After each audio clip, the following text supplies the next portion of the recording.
The dust in Prosperity Creek settled on everything, a fine red powder that clung to hope and choked it dead.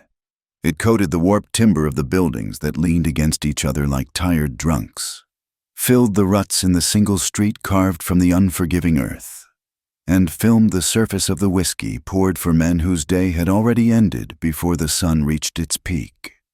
Wagons groaned under the weight of ore and disappointment, their wheels grinding a mournful rhythm against the ever-present silence of the high desert.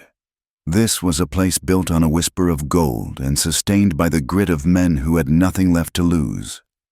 It was no place for a flower to be planted. And yet, one was brought. Her name was Clara May Thompson, though the Thompson was soon to be stripped from her like a worn-out dress.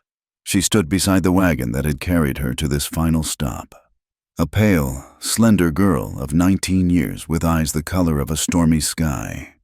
They were eyes that had learned to look at nothing, to see past the present moment into a void where feeling was not required. Her father, a man whose shoulders were permanently stooped from the weight of failed ventures and sour debts, stood a careful foot away from her, his gaze fixed on the splintered boardwalk beneath his boots. He had not looked her in the eyes since they'd left the green hills of the east 2 days ago. He could not bear to see the reflection of his own failure in his daughter's face.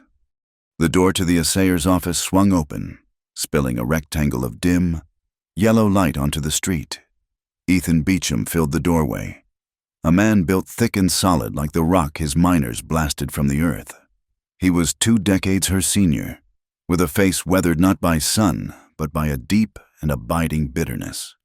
His hair was iron gray, his eyes small and shrewd, missing nothing, valuing little. He owned the largest claim in the territory, the saloon, and now he was to own Clara.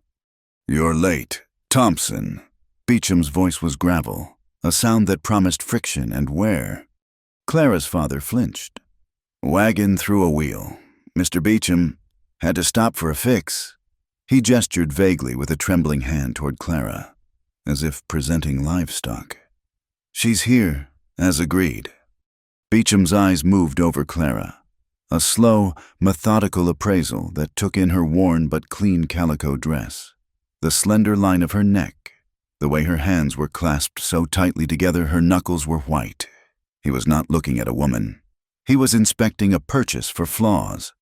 He grunted, a sound of bare satisfaction, and tossed a heavy canvas sack onto a nearby barrel.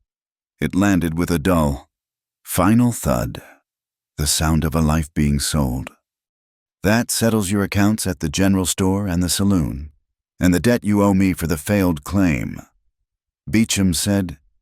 He did not look at her father, but at Clara. "Get your things."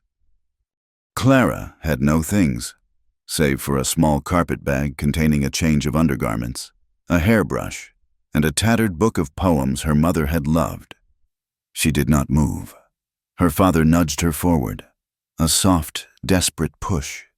"Go on, Clara, do as he says." It was the first time he had spoken her name all day, and it sounded like a curse.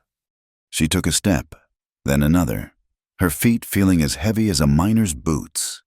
She did not look back at the man who had given her life only to trade it away. She did not want to see the tears she knew he would not shed until he was alone with his gold and his shame. Ethan Beecham's house stood at the edge of the town, set apart from the common rabble. It was a 2-story structure, square and unadorned, painted a stark white that seemed to reject the red dust rather than accept it. Inside, the chill was immediate. The floors were scrubbed bare, the furniture dark and heavy. There were no curtains on the windows, no rugs on the floors, no pictures on the walls. It was a house without a memory, without a heart. "This is your room," Beecham said, pushing open a door upstairs. The room contained a bed with a simple iron frame, a washstand, and a wardrobe. Nothing more. "You will take your meals with me at 7 in the morning and 6 in the evening. You will keep the house clean. My supper is to be hot when I return from the mine. Is that understood?" Clara gave a small, jerky nod, her throat too tight for words. "Good." he said. He reached out and touched her chin, forcing her to look at him. His fingers were hard and calloused, his touch devoid of warmth. It was the touch of a man claiming a possession. "You belong to me now, girl. Don't you forget it."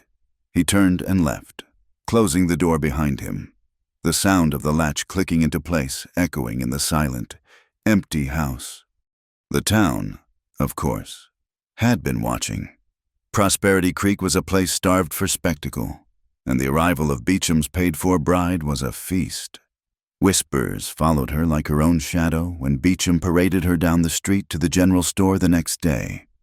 "That's her," a woman murmured behind a sack of flour. "The girl paid for in gold."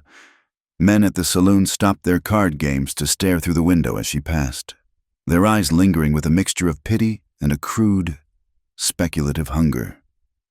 They saw a pretty thing, a fragile thing, bought by a hard man. They wondered how long she would last. The women looked at her with a different kind of judgment. Some saw a cautionary tale, a reminder of their own precarious positions. Others saw a girl who had taken the easy way out of poverty, a bargain they themselves might have scorned or secretly considered. No one spoke to her. They stared, they whispered, and then they looked away, leaving her isolated in a bubble of shame and silence. That first night in the stark, cold house blurred into a nightmare of stunned endurance. He came to her room not as a husband, but as a man collecting a debt. There were no words of tenderness, no pretense of affection. There was only the weight of his body, the rasp of his breath, and a silent, desperate struggle in the dark. Clara retreated to that place deep inside herself, a small, quiet room in her mind where she could be numb, where she could pretend this was happening to someone else, a character in a sad story. She survived it. That was the only word for it. She did not yield. She did not fight. She simply survived. A stone at the bottom of a river, feeling the current rush over her without moving. The next morning, the gray light of dawn crept through the unadorned window, falling across the bed. She lay still long after he had risen and left. When she finally forced herself to sit up, a sharp pain made her gasp. She looked down at her wrists. Dark, ugly bruises circled the delicate skin, stark and purple against her pale flesh, the marks of a man who had to hold down what he had bought. She pulled the sleeves of her nightgown down, a futile gesture of concealment, and for the first time since her arrival, a single, hot tear traced a path through the dust on her cheek. A few days later, Beecham sent her to the blacksmith for a new hinge for a busted cellar door. The forge was at the other end of town, a cavern of roaring fire and the rhythmic clang of hammer on anvil. A woman stood at the anvil, her face streaked with soot, her arms thick with muscle. Her hair was pulled back in a tight bun, and her eyes, when she looked up, were weary but sharp. "What do you want?" the woman asked, her voice surprisingly soft for her formidable appearance. "Mr. Beecham sent me," Clara whispered, holding out the broken hinge. "He needs a new one." The blacksmith took it, her calloused fingers brushing against Clara's. She glanced from the hinge to Clara's face, then to the high collar of her dress, which failed to completely hide the faint discoloration on her neck. The woman's expression softened with a pity that was knowing, not condescending. "I may," she said. "I'll have this ready for you by evening." She looked past Clara, at the chill wind that was picking up, whipping dust into the air. Clara wore only her thin dress. May turned, picked up a dark wool shawl from a nearby stool, and held it out. "Here, it's not much, but it'll keep the wind off. My husband's, it was his. I've no use for it now." Clara hesitated. "I can't." "Nonsense," May said firmly. "It's a gift, not a loan. Now go on. Don't want you catching your death." Clara took the shawl, the wool rough but warm against her fingers. She wrapped it around her shoulders, the simple act of kindness so unexpected it made her want to weep. "Thank you," she managed to say, her voice thick. May just nodded. her eyes full of a sorrow that Clara recognized as a mirror of her own. "You take care of yourself, child." It was on her way back from the forge, clutching the second-hand shawl around her, that she met him. She was passing the general store, her gaze fixed on the ground to avoid the curious stares of the townsfolk. When a man stepped out directly into her path, she walked right into him, the impact jarring her. A small parcel of sugar she had just purchased slipped from her grasp and burst on the boardwalk, a puff of white against the dusty planks. "Oh," she gasped, mortified. "I'm so sorry." "My fault entirely. Ma'am, I wasn't looking." The voice was deep and calm. A pair of strong hands gripped her arms to steady her. She looked up, and for the first time in what felt like a lifetime, she met someone's gaze directly. They were the kindest eyes she had ever seen, the color of warm earth after a spring rain. They belonged to a man who stood tall and broad, a cowboy by the look of his worn leather chaps and the dusty Stetson he now swept from his head. There were lines of sun and worry around his eyes, but they were gentle lines. He wasn't looking at her the way the other men did, with appraisal or pity. He was just seeing her. He saw the fear she tried to hide, the exhaustion deep in her bones, the faint shadow of a bruise her hair didn't quite cover. He saw Clara. "Let me help you with that," he said, his voice a low rumble. He knelt to gather the spilled sugar, but it was a lost cause, already mixing with the grit and dirt. "No, please, it's fine," she stammered, her heart hammering against her ribs. She was not used to kindness, not from a man. It felt dangerous. He stood up, his large frame seeming to block out the harshness of the sun. "Silas Ward, ma'am." He offered the name quietly, as if it were a handshake. "Clara?" she whispered, then caught herself.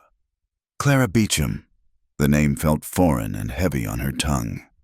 A flicker of understanding, of something like pain, crossed his face. He knew who she was. Everyone did, but unlike everyone else, he didn't look away. "Clara," he repeated softly, as if testing the name. "I'll buy you another bag of sugar."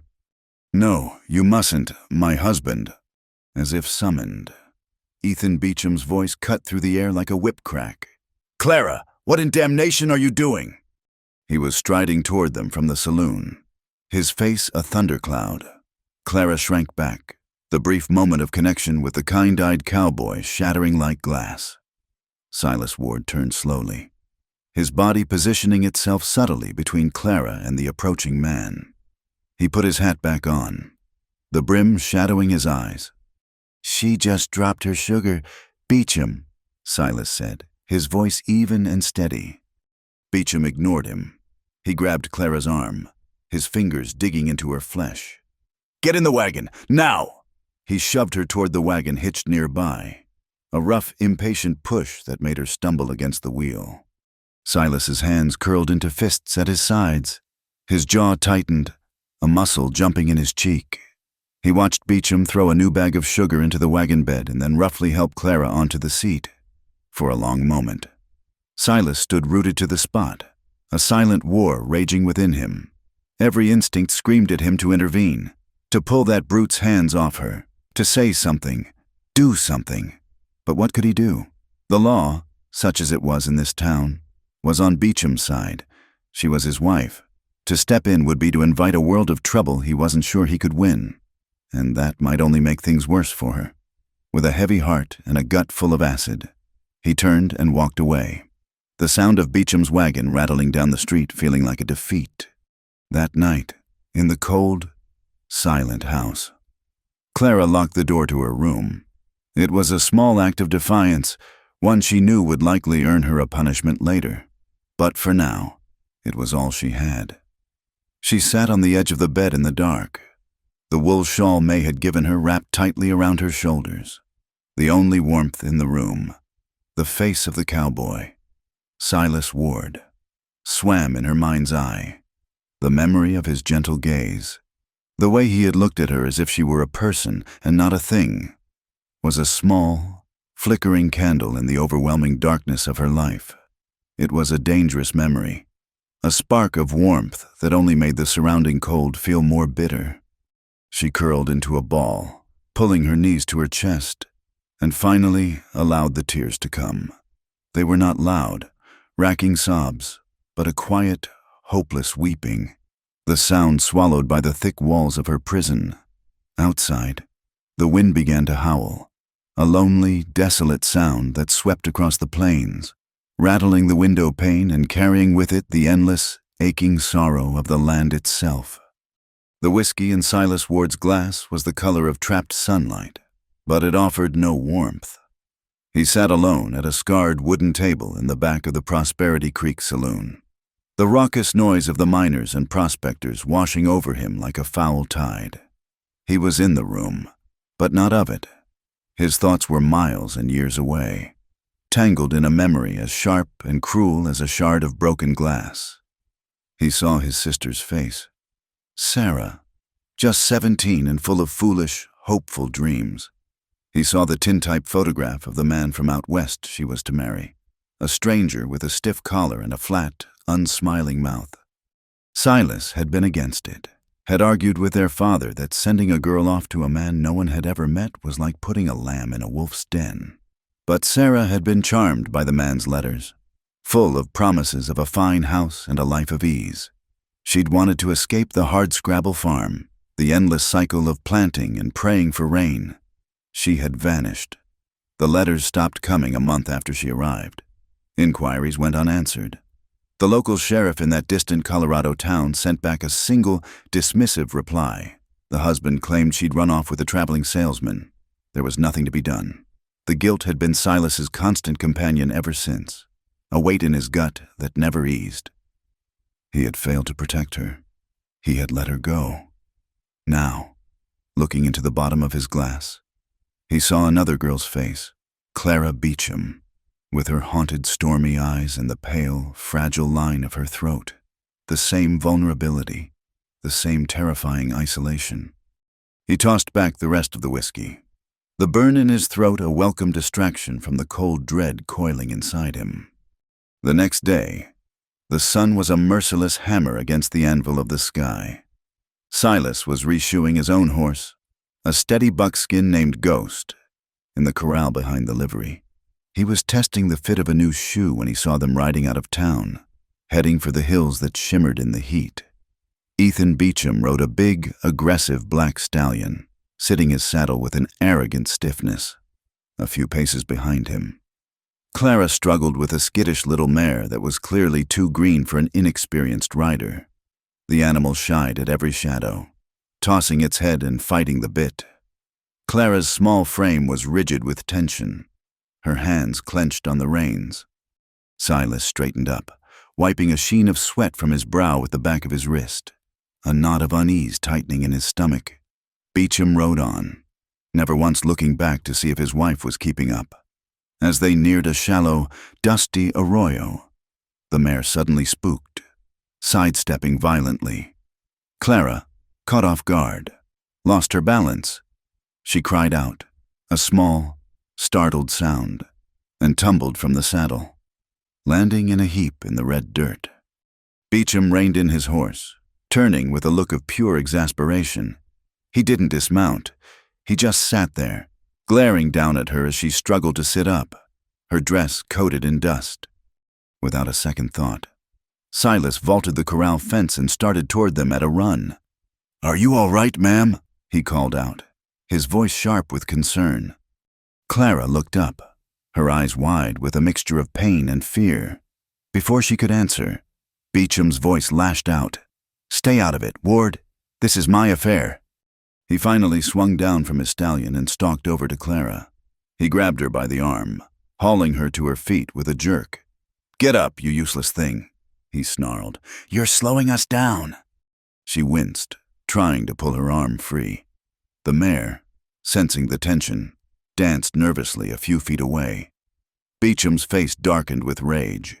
He raised his hand and struck her across the cheek, a sharp, cracking sound that seemed to silence the very insects buzzing in the heat. It wasn't a slap, it was a blow. meant to punish and humiliate. Clara staggered back, her hand flying to her face. A raw, red mark bloomed on her pale skin.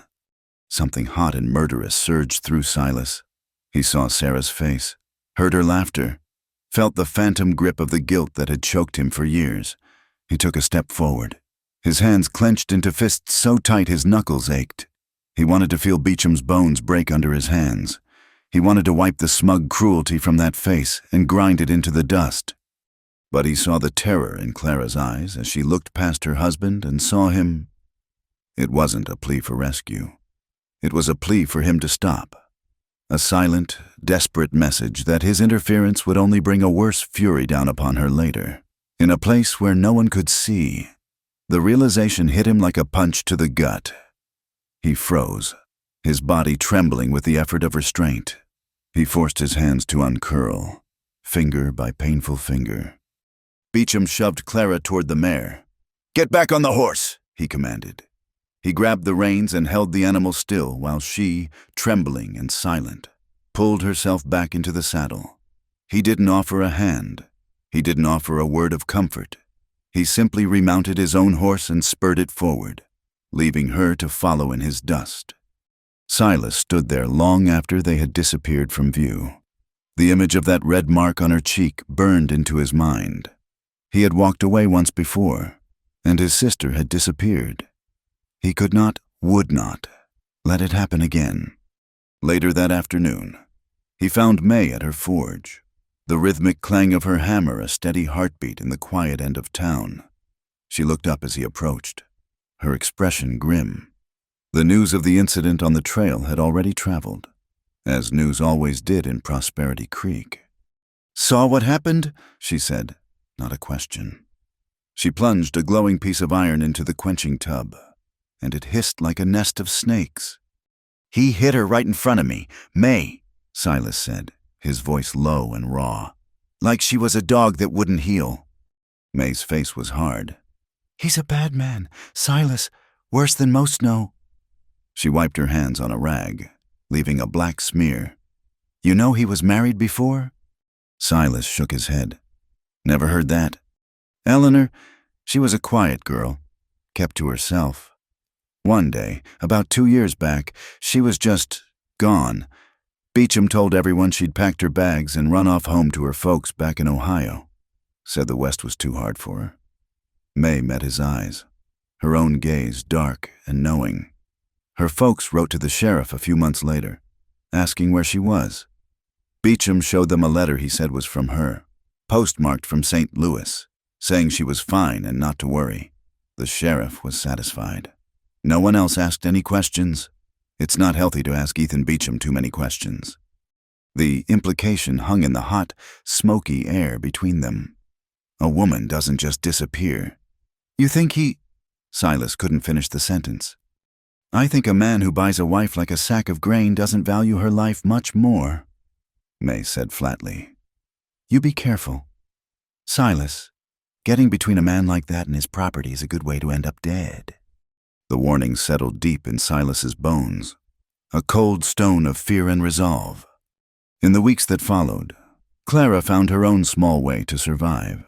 She began to make excuses to go into town, a trip for thread, an errand for salt, and each time, she would find her way to the blacksmith's forge. She would slip into the shadows of the shop, a pale ghost seeking a moment of sanctuary.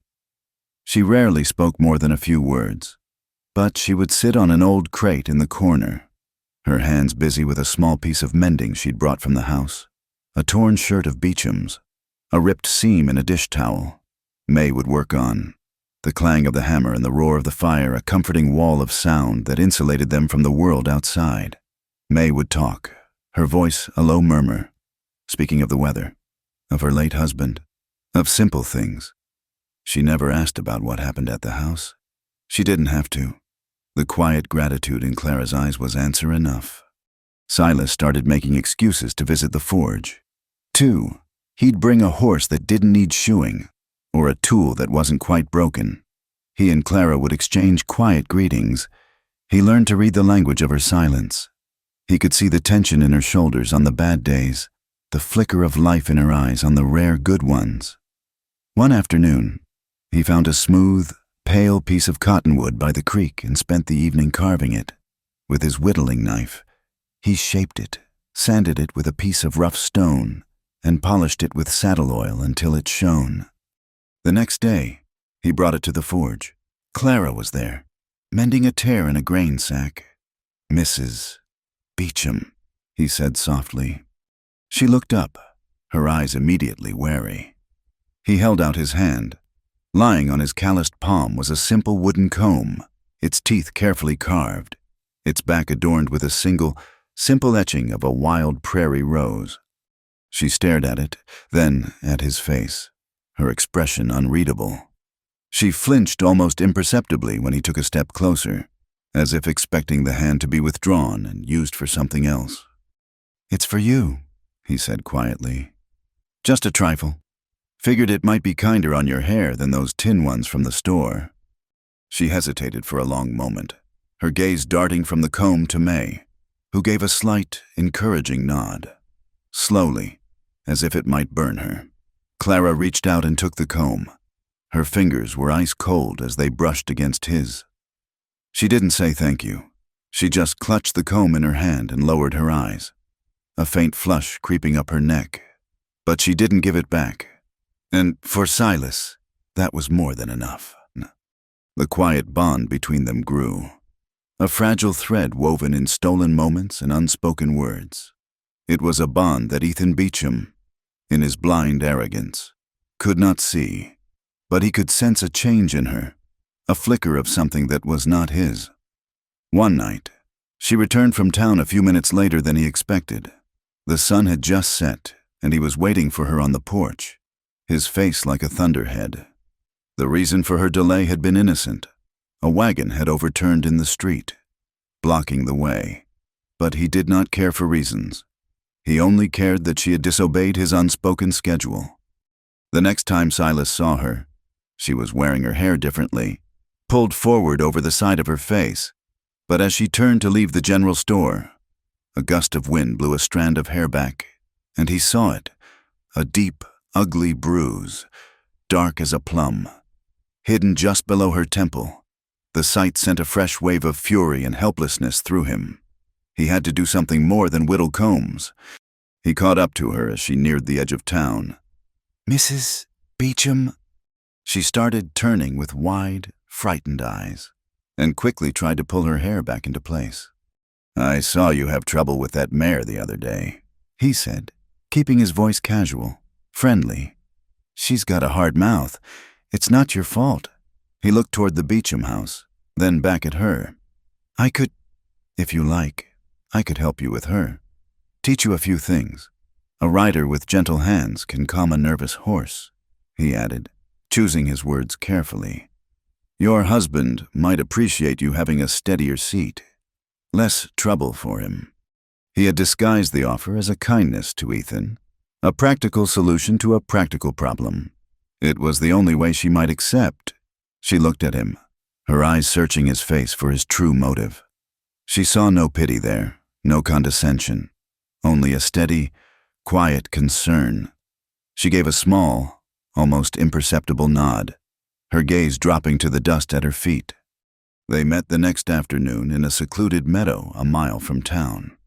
Silas had brought Ghost, his own calm horse, to demonstrate. He spoke to her in a low, patient voice, showing her how to use the pressure of her knees, how to hold the reins with a light touch instead of a panicked grip. "You don't force a horse, Clara," he said, using her first name without thinking. "You ask it. You make it a partner." She listened, her brow furrowed in concentration. For an hour, she forgot she was Mrs. Beecham. She was just a woman learning to communicate with an animal. The skittish mare, responding to the change in handling, began to calm down, its ears soft and forward instead of pinned back in fear. At one point, Clara urged the horse into a smooth canter across the meadow. The wind caught her hair, whipping it back from her face. A feeling of freedom, of control, washed over her, and a sound escaped her lips she hadn't made in months. It was a laugh. It was not a loud laugh, more like a breath of surprised joy. But Silas heard it clearly. It was the most beautiful sound he had ever heard. It was the sound of a soul stirring from a long, dark sleep. He smiled, a genuine, unguarded smile. The moment was shattered a few days later. One of Beecham's miners had seen them in the meadow and, eager to curry favor with the boss, had reported it. Beecham's fury was immense. It was not jealousy. It was the rage of an owner who discovers his property has a will of its own. He could not tolerate her having a single moment of joy that he did not grant her. He could not stand the thought of her smiling for another man. Her punishment was swift and brutal. That evening, he dragged her from the house, not to her room, but to the stable out back. He shoved her inside, into the darkness that smelled of hay and manure. "If you want to be with animals, you can sleep with them," he roared, and slammed the heavy wooden door, the bolt shooting home with a deafening crack. That night, the wind rose again, a mournful, keening sound that scraped across the plains. Silas was in his small cabin on the outskirts of Prosperity Creek, unable to settle. A deep disquiet had taken root in him. He walked outside, staring into the windswept darkness in the direction of the Beecham house. And then he heard it, faint, carried on a gust of wind, a sound that tore right through him. It was the sound of a woman crying, not the quiet, hopeless weeping he had imagined before, but a sound of profound, heart-wrenching despair, muffled by the thick walls of the stable. Silas stood under the cold, unpitying stars, listening to the wind and the crying, a prisoner of his own helplessness. He did not go back inside. He did not sleep. He just stood his vigil in the dark, the last embers of restraint within him finally burning down to ash. The first sign of trouble was a smell on the night wind, sharper than wood smoke, acrid and laced with panic. Then came the shout, a single voice cutting through the dark, followed by another. Silas was halfway to his feet before the frantic clang of the fire bell began to toll from the center of town. He pulled on his boots and was out the door in an instant, running toward the glow that was already painting the undersides of the clouds a sickening orange. It was the livery stable. The scene was chaos. Flames licked from the hayloft window, roaring with a terrible hunger, and a thick black smoke poured from the main doors, carrying the terrified screams of the horses trapped inside. Men shouted uselessly, some forming a disorganized bucket brigade from the town's main well, their efforts like trying to spit out a furnace. The heat was a physical blow, driving people back. Silas grabbed a bucket and an axe, his mind working with a clarity born of crisis. "The back wall!" he yelled to a group of men standing frozen. "We can chop through the back wall. Get the animals out that way." He led the charge, his axe biting deep into the dry timber. Other men, galvanized by his lead, joined him. The wood splintered and groaned. Inside, the horses shrieked, a sound of pure terror that ripped at the soul. Silas worked with a focused intensity, his muscles straining, the smoke stinging his eyes and lungs. Through a gap they'd created, he saw a world of fire and shadow, a hellish vision of rearing silhouettes and burning hay. It was during a brief, desperate pause to catch his breath that he glanced across the street toward the saloon.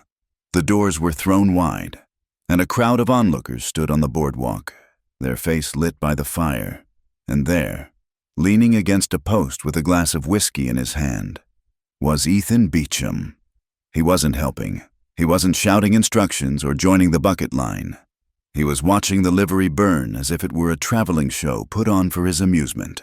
A cold, hard knot formed in Silas's stomach. A man who could watch animals burn alive without flinching was a man who had no heart at all. Finally, a section of the back wall gave way with a crash. Silas and two other men rushed in, their faces covered with wet bandanas. They worked frantically, cutting ropes, slapping rumps, driving the panicked horses out into the relative safety of the night. One horse, a beautiful gray mare with a scorched flank and wild eyes, refused to move, backed into a corner, trembling violently. And then, through the smoke, he saw her. Clara. She was no longer locked in Beecham's stable. Someone must have freed her when the fire started. She was pale as a ghost, her face smudged with soot, her body shaking. But her eyes were fixed on the injured horse. While other people fled the smoke and heat, she walked steadily toward the terrified animal, her hands outstretched. "Easy now," she whispered, her voice a low, calming murmur that was nearly lost in the roar of the fire. "Easy, girl." The mare's ears twitched. It watched her. Its nostrils flared. Clara kept talking, a steady stream of soft nonsense, and reached out to touch the horse's neck. The animal flinched but did not pull away, with a tenderness that seemed impossible in the midst of such destruction. She began stroking its neck, running her hands over its trembling body, checking the burn on its flank. The horse quieted under her touch, its terror soothed by her focused calm. Silas watched, mesmerized. He was not seeing a fragile, broken girl. He was seeing a core of steel, a deep well of compassion that the fire and the cruelty had not been able to touch. She had been through her own fire, and here she was, walking back into the flames to soothe another living creature's pain. The fire eventually burned itself out, leaving the livery a blackened, skeletal ruin against the first gray light of dawn. The town was alive with speculation. Rumors, carried on whispers of smoke and suspicion, swirled through the dusty streets. It started with a stable hand who mentioned Beecham had locked his wife in his own stable the night before. The story spread like a grass fire. She was locked in the stable. And then the town stable burns down? It was too much of a coincidence. People looked at Ethan Beecham with a new kind of fear. May found Silas as he was helping to clear some of the smoldering debris. Her face was grim, her eyes hard. "They're saying he said it," she said, her voice low. "A warning, to the town, to her, showing what he's capable of." "No one saw him," Silas said, though he believed it. A man who could watch it burn could certainly have been the one to light the match. "They don't need to see," May countered, grabbing his arm. "They know, and you need to know. This is not a man to cross. Silas, I've warned you once. I'm telling you now, for your own good. Stay away from her. He'll kill you and think no more of it than stepping on a beetle. He's dangerous." Her words were meant to scare him off, but they had the opposite effect. They solidified his resolve into something hard and unyielding. He was no longer just concerned. He was committed. He found Clara 2 days later, sitting by the creek that ran behind the town, listlessly tossing pebbles into the slow-moving water. The spot was quiet, shielded from view by a thicket of willows. She looked up when he approached, but for the first time, she didn't flinch. The fire had burned away some of her fear, replacing it with a profound weariness. He sat down a respectful distance away. For a long time, neither of them spoke. The only sounds were the gurgle of the water and the rustle of leaves in the breeze. "That was a brave thing you did," Silas said finally, his voice quiet. "With that horse?" She shrugged, not looking at him. "She was scared. I know what that feels like." She paused, then spoke so softly he had to lean closer to hear. "My mother, she loved horses. She was the only person who was ever gentle with them. Or with me."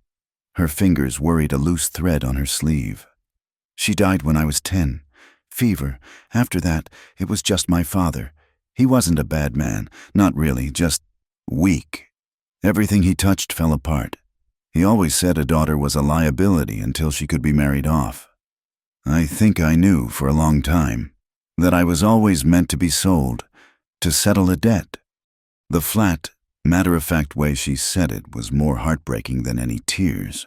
It was the voice of a person who had accepted a terrible fate long ago. Silas felt a familiar ache in his chest, the ghost of an old sorrow. "I had a sister," he said, the words feeling rusty from disuse. "Her name was Sarah. She was younger than me, full of life. Our father arranged a marriage for her. A man out in Colorado she'd only known through letters." He picked up a flat stone and skipped it across the water. It bounced 3 times before sinking. I told them it was a mistake. I had a bad feeling about it, but she wanted to go, and he wanted her provided for. So I stood by and I let it happen. He stared at the spot where the stone had vanished. The letters stopped. We never heard from her again. I failed her. Clara, I should have done something, but I didn't. I just stood by. He felt her gaze on him. He turned to meet it. Her eyes, for once, were not filled with fear, but with a deep, knowing empathy. She had seen him stand by when Beecham hit her. She understood. "Do you still hope?" she asked, her voice barely a whisper. "That she's alive somewhere?" The question caught him off guard with its simple, piercing sincerity. He had not allowed himself to hope in years. Hope was a vulnerability, a weakness he couldn't afford. "I don't know," he answered honestly. "I just know I can't stand by again." The unspoken promise hung in the air between them, a fragile, powerful thing. In that moment, they were not a cowboy and a rich man's wife. They were just 2 people, bound by a shared geography of loss and a dawning recognition of a kindred spirit. The eruption came on a Saturday night. The saloon was crowded, the air thick with the smell of stale beer, sweat, and sawdust. Ethan Beecham, flush with profits from a new vein his miners had struck, was in a mood to display his wealth and power, and that included his wife. He stormed into the house and found Clara in the kitchen, washing the supper dishes. "Get your good dress on," he commanded. "You're coming with me." Clara froze, the dish rag dripping water onto the floor. "The saloon? I don't want to go there." "I don't care what you want," he sneered. "You're my wife. I want to show my friends what my gold bought me. Now go and get changed before I lose my temper." A year ago, a week ago, she would have obeyed without a word. But something had shifted in her since the fire, since her conversation with Silas. A tiny ember of defiance had begun to glow. "No," she said, her voice quiet but firm. "I won't go." Beecham's face purpled with rage. He had never been defied. He crossed the room in 2 strides and grabbed her hair, yanking her head back. "You will do as you are told." He began to drag her toward the door. She resisted, twisting in his grip, a small cry of pain escaping her lips. He dragged her out onto the street, right into the full view of the town. People stopped and stared from the boardwalks. "Let go of me!" Clara cried, her voice thin with terror and desperation. In front of the saloon, Beecham's patience snapped. He backhanded her across the face. The blow was hard and deliberate, meant to inflict not just pain but utter humiliation. She crumpled to the ground, landing in the thick dust of the street. Silas was across the street, leaving the general store. When he saw it happen, the sight of Clara on the ground, of Beecham standing over her like a triumphant brute, shattered the last of his control. He moved without thinking, crossing the street in a blur of motion. "Beecham!" His voice was a low growl. Beecham turned, surprised. "Ward, I warned you to mind your own business." "She is my business," Silas said. Planting himself between Beecham and Clara, he helped her to her feet, his touch gentle. "Get away from her." Beecham laughed, a short, ugly sound. "She's my wife. I'll do with her as I please." He lunged for Clara again. Silas blocked him. Shoving him back, the fight was short and ugly.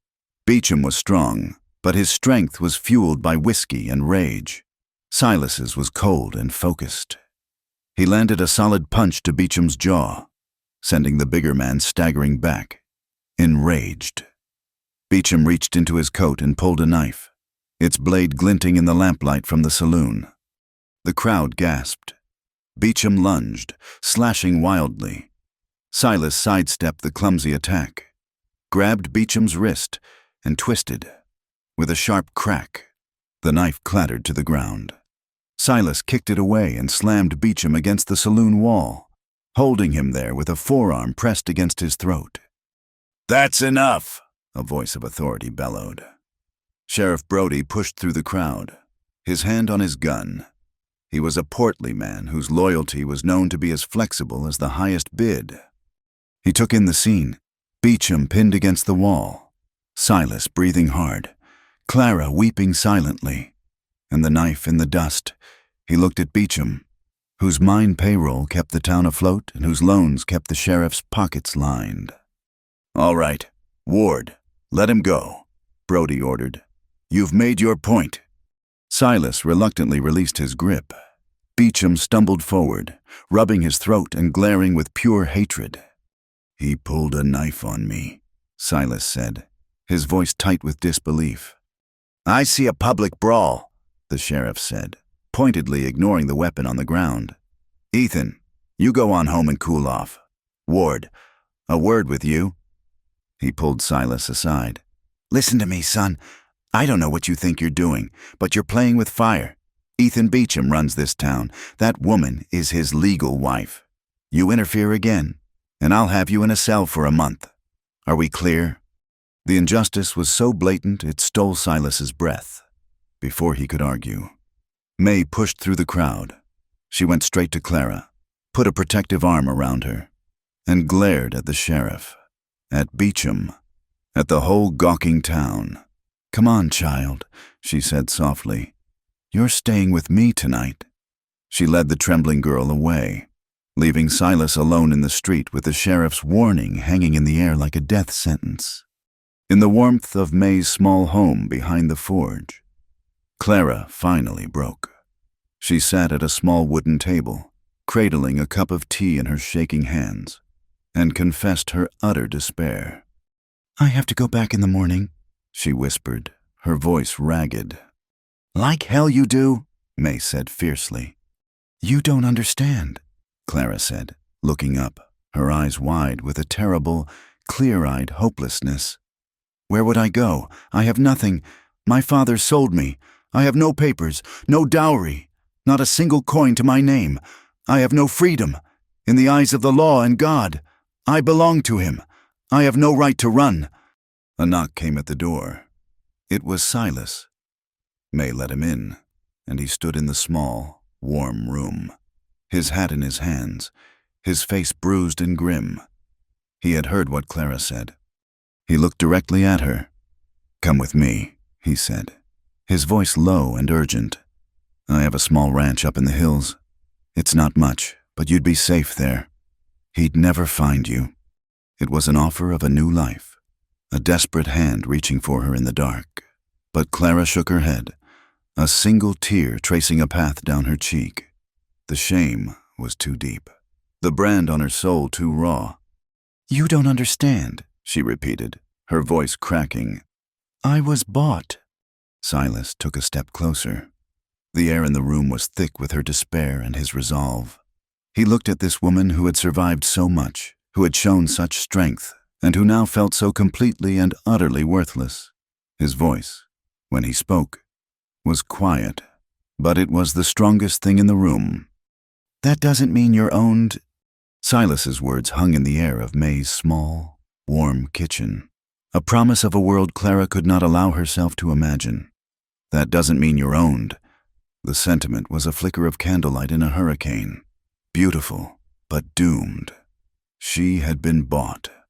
The thud of that gold sack on the barrel was the closing of a door, the turning of a key. To believe otherwise was a foolishness she could not afford. With a quiet, final shake of her head, she pushed herself up from the table. "I have to go back," she said, her voice a monotone of resignation. "Clara, no," May pleaded, her hand reaching for her arm. "You can't, not after what he did." "If I don't," Clara said, looking at a spot on the far wall, "he will come for me, and he will hurt you for helping me, and he will hurt him." She did not need to say Silas's name. "I will not have that on my conscience. This is my burden. I must carry it." She walked out into the cold night, ignoring their calls. The walk back to the house at the edge of town was the longest of her life. Each step was a battle between the instinct to flee and a deeply ingrained sense of obligation that felt like a chain around her soul. She was a debt being paid, and the payment was not yet complete. The house was dark, but a single lamp burned in the parlor window. A malevolent yellow eye. She pushed the door open. The scene inside stopped her breath. The parlor was destroyed. Chairs were overturned. Their legs splintered. A vase lay in 1,000 pieces on the floor. Stuffing had been torn from the horsehair sofa. It was the aftermath of a violent, paranoid rage. Ethan stood in the middle of the room, his back to her. He was breathing heavily, like a bull after a fight. "So, you return," he said, his voice dangerously low. He turned slowly, and his eyes were not the eyes of a man, but of an animal pushed into a corner. They were wild with fury and a possessive fear. "Did you think you could run? Did you think you could shame me in my own town and then just disappear with that cowboy?"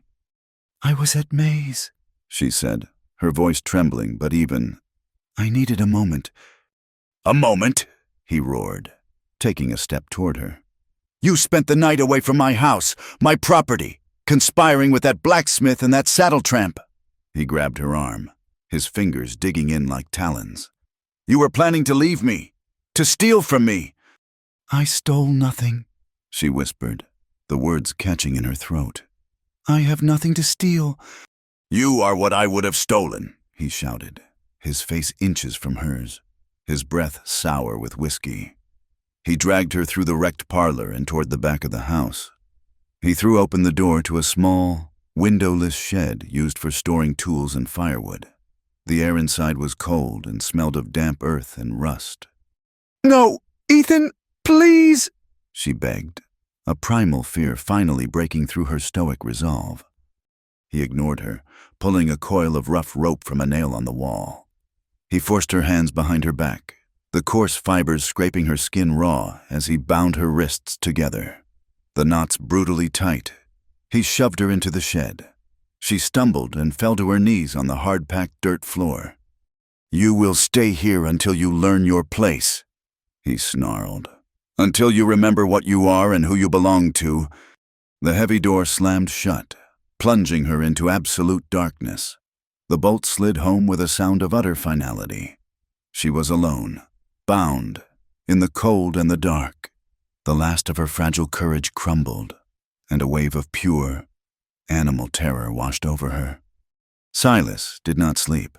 He returned to his cabin, but the four walls felt like a cage. He paced the floor, the sheriff's warning a useless drone against the roaring in his head. He saw Clara's face, pale and resolute as she insisted on returning to that monster. He saw his sister, Sarah, her hopeful smile in the faded tintype. He had stood by once. He had listened to reason and caution, and his sister had paid the price. The wind howled outside, and with every gust, he thought he heard Clara crying. He could not endure it. Sometime after midnight, he saddled Ghost and rode out, not with a plan, but with a desperate need to know. He rode first to May's. A light still burned. He knocked, and May opened the door, her face etched with worry. "She's not here, Silas," she said before he could even ask. "She left hours ago, said she had to go back. I tried to stop her." A cold dread, heavier and more certain than any he had ever known, settled in Silas's gut. He didn't waste words. He mounted his horse and rode hard toward the Beecham house. It was dark, silent, a tomb under the moonless sky. He dismounted a distance away and approached on foot, moving like a shadow through the sagebrush. He circled the house. Nothing. No light, no sound. It was too quiet. A house with a man like Beecham inside should have held some sign of life, of rage. His instincts led him around back, and then he saw it. The shed. A place to store things, a place to hide things, a place to lock things away. He crept closer, his heart hammering against his ribs. He put his ear to the rough wooden door. He heard nothing. He tried the handle, locked, bolted from the outside. He didn't hesitate. He put his shoulder to the door. It was solid oak. It didn't budge. He looked around frantically and saw a discarded pry bar lying near a woodpile. He jammed the metal tip into the space between the door and the frame and threw his entire weight against it. The wood groaned, splintered. He pushed again, a guttural cry of effort tearing from his throat. The bolt ripped free from the wood with a violent crack. The door swung inward into a void of perfect blackness. "Clara?" he whispered, his voice hoarse. There was no answer. He fumbled in his pocket for a match, his hands shaking. He struck it on the doorframe, and the tiny flare of light pushed back the suffocating dark. And he saw her. She was slumped against the far wall, her head lolled to one side. Her hands were bound behind her. Her face was ashen, her lips tinged with blue from the cold. She was so still. For one horrifying second, he thought he was too late, that he had failed again. He rushed to her side, the match flickering out. He felt for a pulse in her neck. It was there, a faint, thready flutter against his fingertips. Relief, sharp and painful, shot through him. She was alive, half unconscious, but alive. He worked at the ropes, his fingers clumsy in the dark. The knots were cruel and tight, and he finally had to use his knife to saw through the fibers. Her hands, when he freed them, were numb and icy cold. He chafed them between his own, trying to bring some life back into them. He lifted her into his arms. She was lighter than a child, a bundle of cold limbs and quiet breath. She stirred, a faint moan escaping her lips, and her head fell against his shoulder. He carried her out of that dark, foul place and into the clean night air. He wrapped her in his saddle blanket and mounted Ghost, settling her in front of him, her small form cradled against his chest. He turned the horse not toward the town, but toward the dark, protective silhouette of the hills. As they rode, the wind picked up, carrying the smell of rain. A storm was rolling in from the west, a great dark curtain of clouds that was beginning to swallow the stars. His ranch was little more than a one-room cabin nestled in a small, hidden valley, a place of solitude and peace. He got her inside just as the first drops of rain began to fall. He laid her gently on his own narrow bed and built up the fire in the stone hearth until it roared, casting dancing shadows on the log walls. By its light, he saw how bad it was. Her wrists were raw and bleeding where the ropes had cut into her flesh, the skin already puffy and inflamed. Her cheek was bruised and swollen. She was shivering uncontrollably, her teeth chattering, a feverish heat already radiating from her skin. The rain turned into a deluge, the storm breaking over the small cabin with a furious, cleansing power. For the next 2 days, the storm raged outside, and Silas fought a different kind of storm inside. He bathed her wrists with clean water and whiskey, bandaging them with strips torn from one of his own shirts. He brewed willow bark tea to fight the fever, spooning the bitter liquid past her pale lips. He sat by her bed, replacing the cool cloths on her forehead, listening to her fevered, nonsensical murmurs. He did not sleep. He just watched and waited and prayed to a God he wasn't sure he still believed in. On the third morning, the storm had passed. The sun streamed through the cabin's single window, falling across the bed. The fever had broken. She was sleeping peacefully, her breathing deep and even. Silas sat in a chair by the fire, exhausted but relieved, watching the slow rise and fall of her chest. Her eyes fluttered open. For a moment, she stared at the unfamiliar log ceiling, her expression one of utter confusion. Then, memory returned. Her eyes widened with terror. She tried to push herself up, a small, panicked sound escaping her throat. "It's all right," Silas said softly, not moving from his chair. "You're safe here. You're safe." She turned her head and saw him. She stared, her eyes tracing his tired face, the unfamiliar room, the warm fire. She looked down at her own hands, at the clean white bandages around her wrists. Her gaze moved back to his face, and her expression shifted from fear to a profound, heart-wrenching disbelief. This kindness, this safety, this care, it was a language her world had not taught her. Her face crumpled, and she began to weep. not from pain or terror, but from the shock of its absence. It was the sound of a dam breaking, of years of unshed tears finally being released. Silas did not go to her, did not touch her. He knew this was a grief she had to navigate alone. He sat and kept his quiet vigil, letting her cry until she was exhausted, until she finally drifted back into a deep, healing sleep. In the days that followed, he gave her space. He slept on a bedroll by the fire, leaving the bed for her. He would cook their simple meals of bacon and beans and leave her portion on the table. They spoke only in fragments. "More coffee? The fire needs wood." "Thank you." Words were too heavy, too complicated. Silence was safer. Slowly, she began to emerge. One morning, he came in from the corral to find she had washed their plates and tidied the small cabin.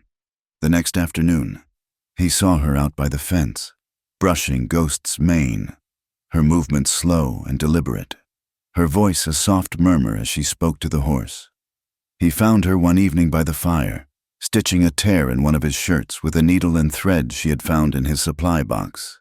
She was not just healing, she was reclaiming the small territories of a life, the simple, quiet rhythms of a day. Silas watched her, and a feeling he had been fighting for weeks finally took root in his heart. It wasn't pity. He had felt pity for her in the beginning, that fragile girl in a calico dress. But pity was a poor, thin thing. This was something else entirely. He found himself falling for the woman who emerged from the wreckage. He was falling for her quiet resilience, for the unyielding core of strength that had allowed her to survive. He wasn't her savior. He was a witness to her salvation of herself. One morning, she came out of the cabin while he was chopping wood.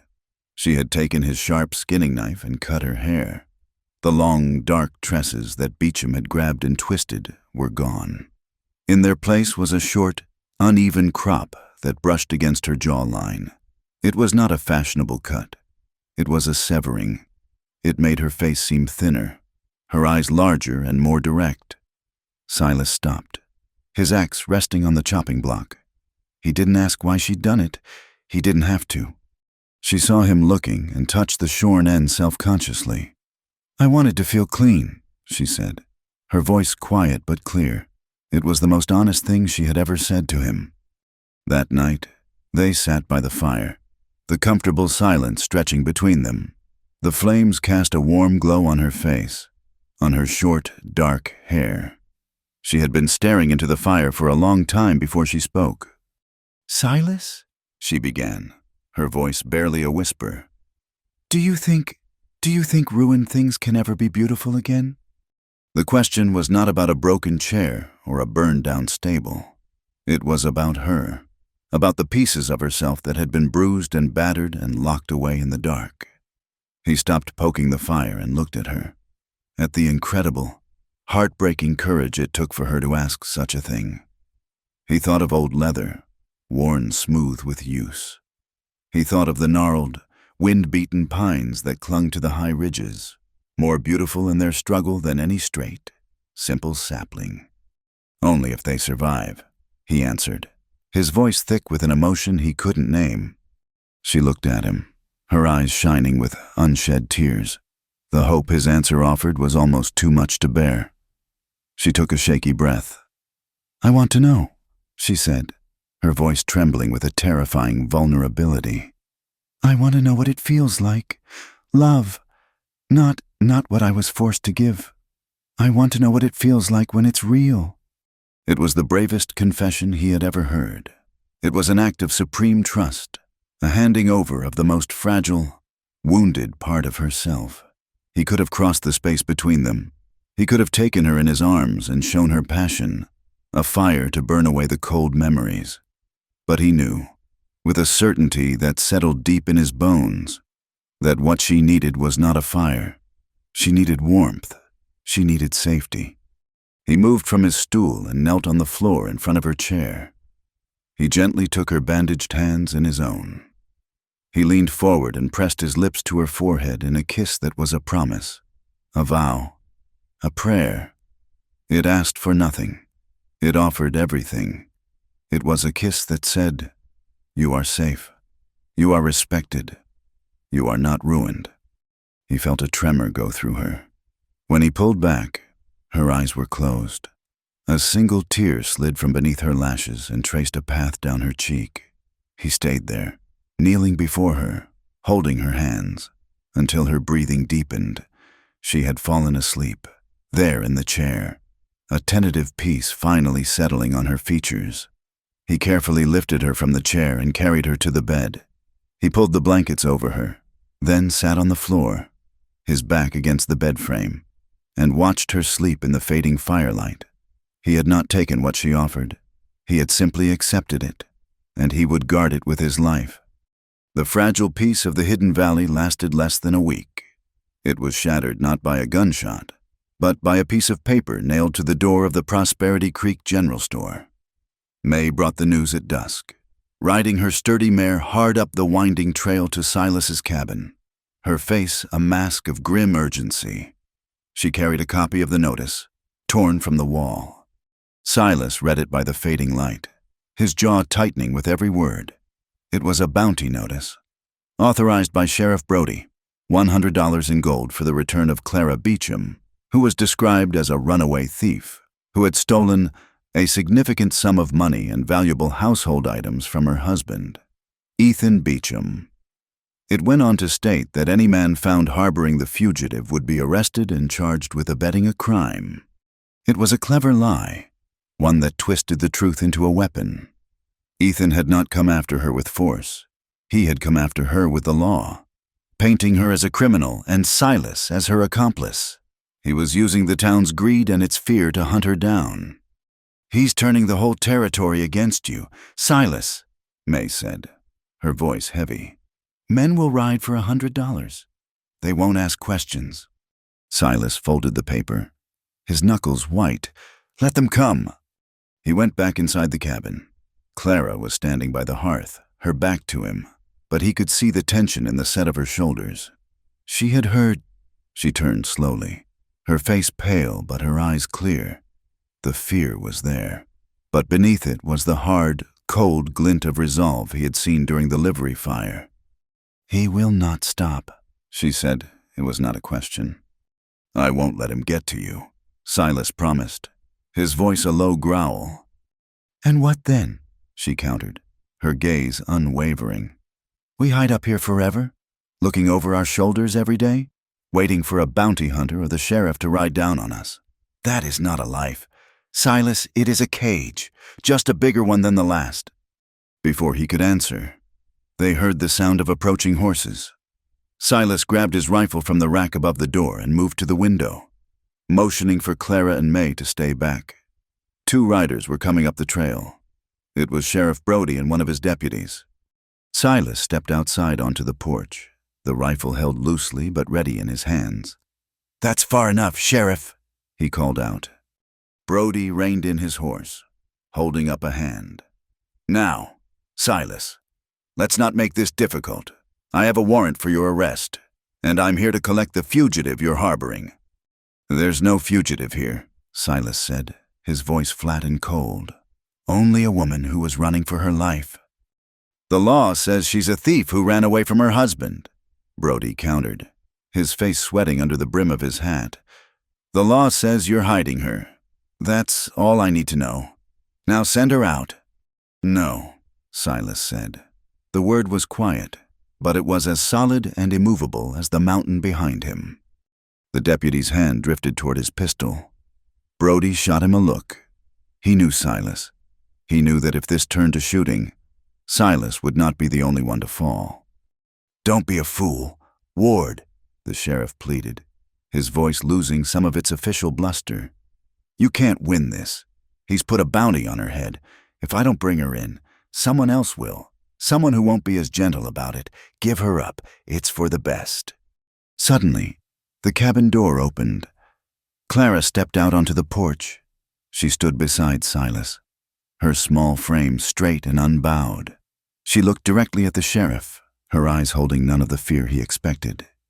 "I am not a fugitive, Sheriff Brody," she said, her voice clear and carrying in the still evening air. And I am not a thief. I will come back to town, but I will not be given up. I will walk in on my own 2 feet. She turned her head and looked at Silas, her expression a mixture of apology and determination. I ran from him once, when he locked me in that shed. I will not spend the rest of my life running. It ends now, one way or another. Silas looked down at her, at the fierce, desperate courage in her face. He saw the truth in her words. Hiding was not a solution, it was merely a delay. He had wanted to protect her, to keep her safe from the world that had hurt her. But he saw now that the most important thing was for her to reclaim the part of herself that world had tried to extinguish. He lowered the rifle. He looked at Brody, then at Clara. "Not alone," he said softly. The ride into Prosperity Creek the next morning was a silent ordeal.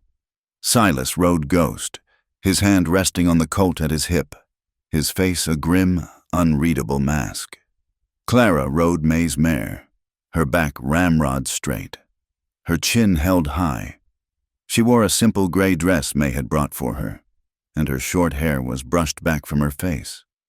She looked not like a runaway, but like a soldier marching toward a battle she did not expect to survive. May rode beside her, a silent, formidable guardian. As they reached the edge of town, people stopped to stare. Doors opened. Faces appeared in windows. The news of their coming seemed to travel ahead of them on the wind. Whispers followed them down the main street, a rustle of speculation and judgment. Some men looked at Silas with a kind of grudging respect, others with contempt for a man foolish enough to cross Ethan Beecham. The women looked at Clara. Some saw a harlot, a thief who had betrayed her husband.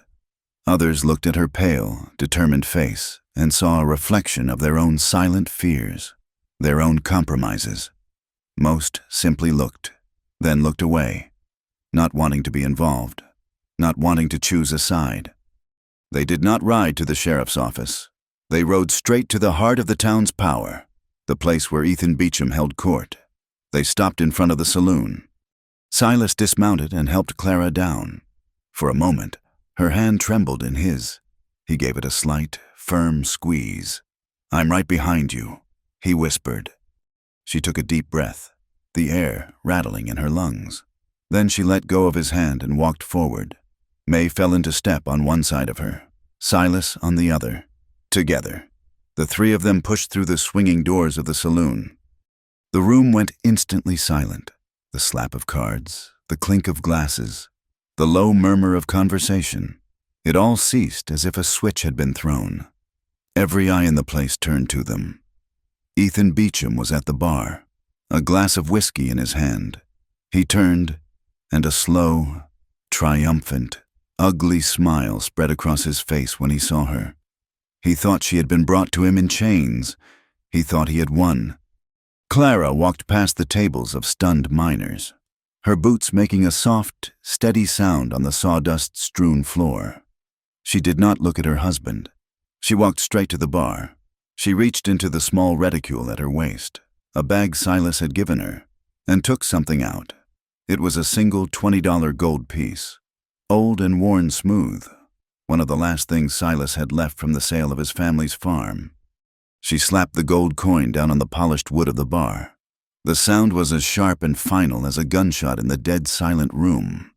It slid across the bar and came to rest inches from Ethan's hand. He stared at the coin, then back at her, his smile faltering, a flicker of confusion in his eyes. Clara raised her head, and for the first time, she looked at him. And then she looked out at the faces of the men who were watching, the men who had whispered about her, judged her, and ignored her bruises. Her voice, when she spoke, did not tremble. It was low, and it was clear, and it was filled with the terrible power of the truth. "I was paid for," she declared, her voice ringing in the silence. "With a sack of gold. Just like this, my father's debt was cleared, and I became this man's property." She pointed a trembling finger at Ethan. "I was beaten, for being late, for laughing, for resisting him. I was locked away, in a stable, in a shed, like an animal he was trying to break." She took a breath, her gaze sweeping the room, meeting the eyes of every man there. I did everything he commanded. I kept his house. I warmed his bed. I endured his cruelty. But in all that time, I never once said yes. A collective intake of breath seemed to pass through the room. She had taken their whispers, their rumors, their shame, and thrown it back at them as a stark and undeniable accusation. Ethan recovered first.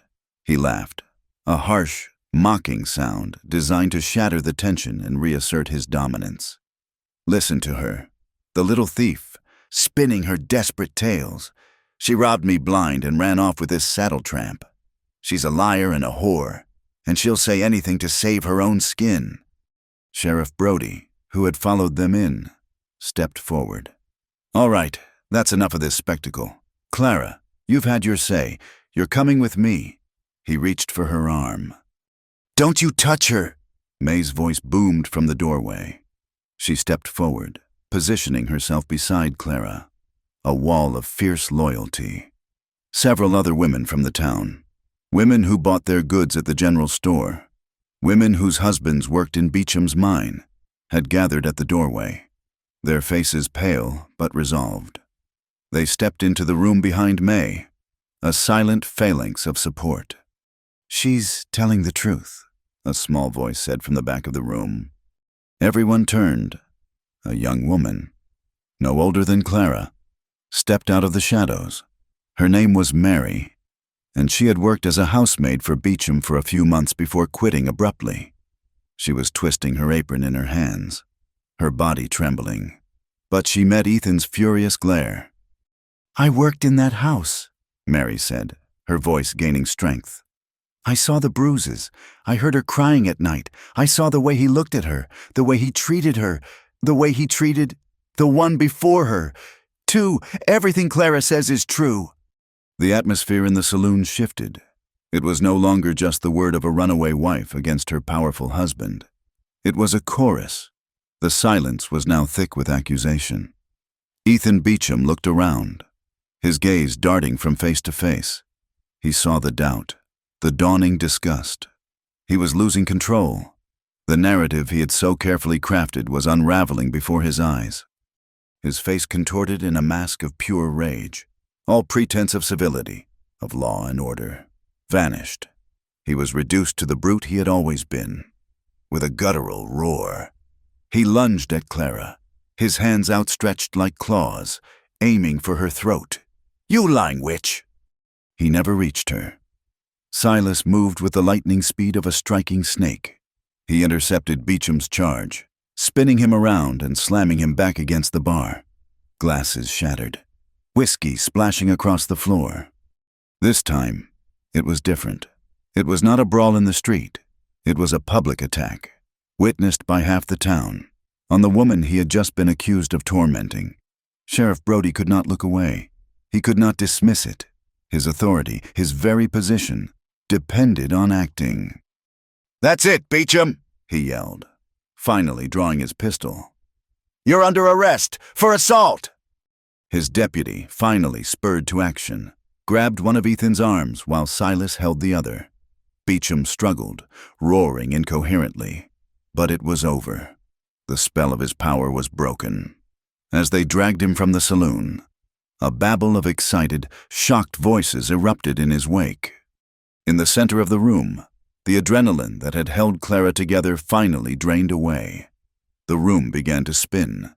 The faces swam before her eyes. A blackness rushed in at the edges of her vision. Her knees buckled. She collapsed, not to the floor, but into the strong arms of Silas. Who was there to catch her? That night, the moon rose full and bright over the high desert, bathing the landscape in a soft, silver light. Clara sat on the bank of the creek, the same spot where she had once confessed her past to Silas. She had been brought to May's house, but the quiet walls felt suffocating. She needed the open air. She drew her knees to her chest, wrapping her arms around them. The events of the day played over and over in her mind. The silent ride, the hostile faces, the sound of the coin on the bar, the terror, the triumph, the final, consuming darkness. She began to weep. deep, shuddering sobs that shook her whole body. It was a storm of relief, of grief for the girl she had been, and of terror for the woman she was now becoming. Silas came and sat beside her, not speaking, not touching her, simply being there, a steady, silent presence in the night. He waited until the worst of the storm had passed. "You were brave today, Clara," he said softly. "Braver than anyone I've ever known." She shook her head, wiping at her tears with the back of her hand. "I was terrified. I thought he was going to kill me." She turned to look at him, her face luminous and tear-streaked in the moonlight. Her eyes were wide with a new, more profound fear. "Silas?" she whispered, her voice fragile. Will you still stay if I'm no longer broken?" He looked at her, at the woman who had walked back into hell and faced down her demon. He saw the strength that had been there all along, buried under layers of pain and shame.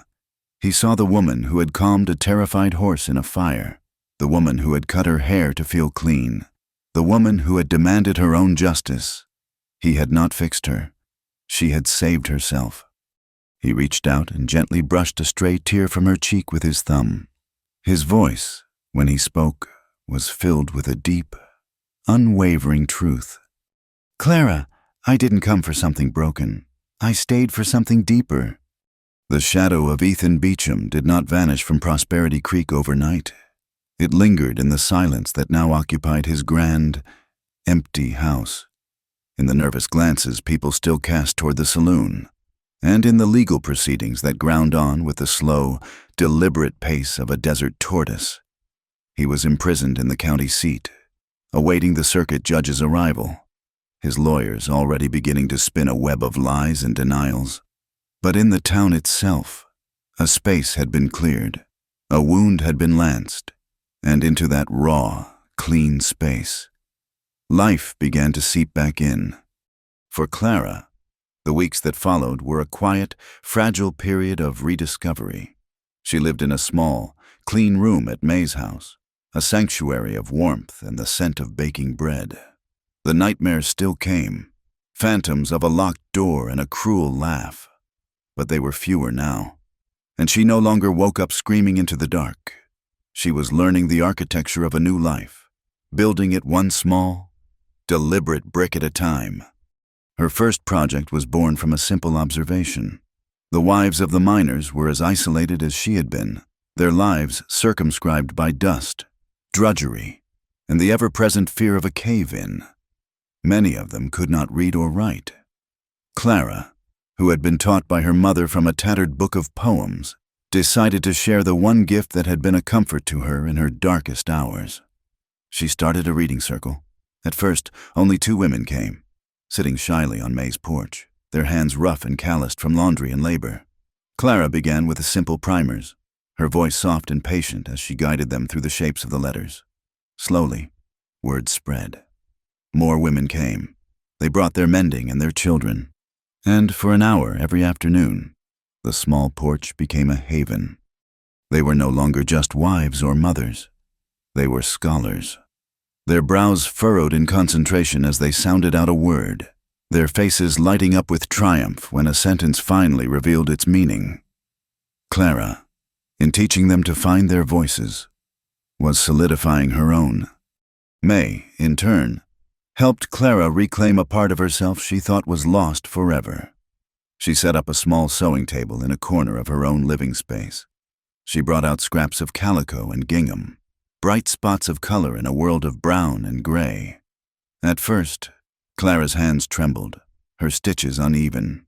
The simple act of creation felt foreign after so long spent merely enduring. But May was patient. They worked in a comfortable silence. The snip of scissors and the soft pull of thread, a soothing rhythm. Clara began to sew again, not out of duty, but for the simple joy of it. She was mending more than fabric. With every neat, even stitch, she was mending the frayed edges of her own soul.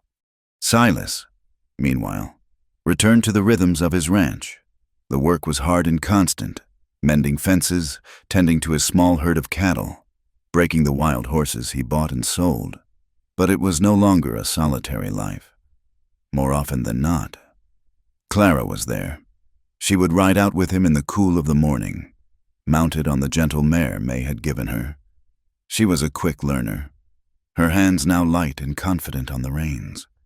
She rode beside him, not behind him, a partner in the vast, open landscape. They did not talk much on those long rides. They had passed the need for easy chatter. Theirs was a language spoken in shared glances, in the way he'd pass her a canteen of water without being asked, in the way she would spot a stray calf before he did.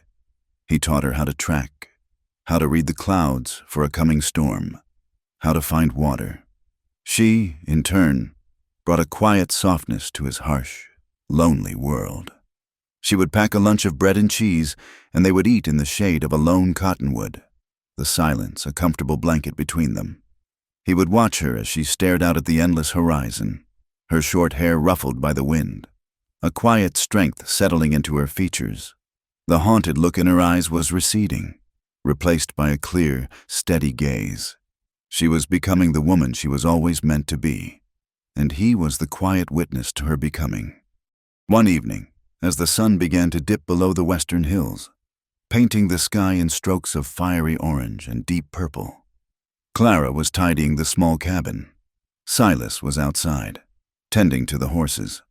She opened a small wooden chest where he kept his personal effects, looking for a spare whetstone for the kitchen knives, and there, nestled amongst a spare set of spurs and a folded map, she saw it, the wooden comb, the one he had carved for her, with a single, perfect prairie rose etched on its back. She picked it up, the wood worn smooth and warm to the touch. It felt like a lifetime ago that he had given it to her, a small, impossible gesture of kindness in a world that had offered her none. She ran her thumb over the carved rose. This comb was a symbol of the man he was, a man who built instead of broke, who offered instead of took. She closed her hand around it and walked to the small shelf by her bed. On it sat a tarnished silver box where she kept the few things she owned. She opened it. Inside, lying on a bed of worn velvet, was the thin gold band Ethan Beecham had placed on her finger, her wedding ring, a symbol of a transaction, a mark of ownership, a circle of cold, heavy shame. She stood there for a long time, the comb in one hand, the ring in the other. She looked out the small window at the magnificent, dying light of the day. The sunset was an ending, but it was also a promise of a new dawn. She did not throw the ring away. It was a part of her story, a scar that had shaped her, but it was not the end of her story. With a quiet, deliberate motion, she took the wooden comb and placed it in the silver box, right beside the gold ring, the simple, hand-carved gift from a good man, lying next to the expensive price tag from a cruel one. She closed the lid and watched as the last sliver of the sun disappeared, leaving the world in a soft, peaceful twilight. When Silas came in, she was waiting for him by the fire. He saw the look on her face, the quiet resolution in her eyes, and knew that something had shifted, that a final door had been unlocked. "Silas," she said, her voice soft but steady. "I think I'm ready now." He waited, letting her find the words. "I'm ready to be more than what was taken from me," she said. "I'm ready to be more than just a survivor. I want to live." It was a declaration, a release, a gift. It was the permission he had been waiting for, the signal that she was not just healed, but whole. He crossed the space between them and stood before her. He did not touch her, not yet. He just looked at her, his heart full of a feeling so immense he had no name for it. It was admiration. It was respect. It was a love so deep and powerful, it felt like it was the very ground beneath his feet. He slowly raised a hand and gently cupped her jaw, his thumb stroking her cheek. She leaned into his touch, her eyes fluttering closed for a moment. When she opened them again, they were shining. He lowered his head, and she rose on her toes to meet him.